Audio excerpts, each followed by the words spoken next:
শিক্ষার্থীদের আন্দোলনের খবর রাখতে ফার্মগেট এলাকায় আছেন আমাদের সহকর্মী সৈকত সাদেক। সরাসরি যুক্ত হচ্ছে তার সঙ্গে। সৈকত, শুনতে পাচ্ছেন? সৈকত, আপনি আমাদের ফার্মগেট এলাকার অবস্থা সম্পর্কে জানাবেন।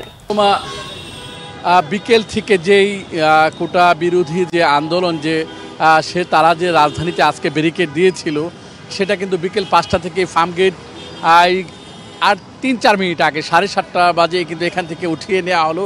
প্রায় 2.5 ঘন্টা কিন্তু রাজধানীর অন্যান্য যে এলাকাগুলো শাহবাগ, বাংলা মোটর, কারওয়ান বাজারের মতো এই ফার্মগেট রাজধানী ঢাকার গুরুত্বপূর্ণ একটি এলাকা, এটাও কিন্তু এই ব্যারিকেড দেওয়া হয়েছিল এবং 2.5 ঘন্টা এই রাজধানীর যে যান চলাচল সেটা কিন্তু এই সড়ক দিয়ে বন্ধ ছিল। এখন এই মুহূর্তে এখান দিয়ে হয়তো যান চলাচল করছে বা এটা এখন ট্রাফিক বা পুলিশ আইনশৃঙ্খলা বাহিনীর হাতে কিন্তু এই সড়কের যে যান চলাচল নিয়ন্ত্রণ এসেছে।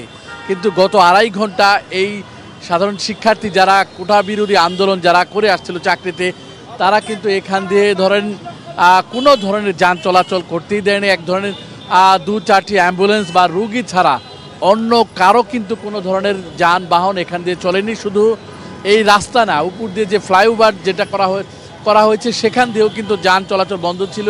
এবং আমি যারা পথচারী এখান দিয়ে যারা হেঁটেছে বা যারা ব্যক্তিগত বাহন নিয়ে বা সাধারণ গাড়িতে যারা চলাচল করেছে তাদের অনেকের সাথে কথা বলেছি। তারা বলেছে প্রায় 1 থেকে 1.5 ঘন্টা কেউ কেউ কিন্তু তাদের যানবাহন নিয়ে তারা সড়কে বসে রয়েছে এবং যারা সড়কে যারা হেঁটে তাদের কাঙ্ক্ষিত গন্তব্য গেছে তারাও বলছে যে তাদের মাইলের পর মাইল তাদের হাঁটতে হচ্ছে।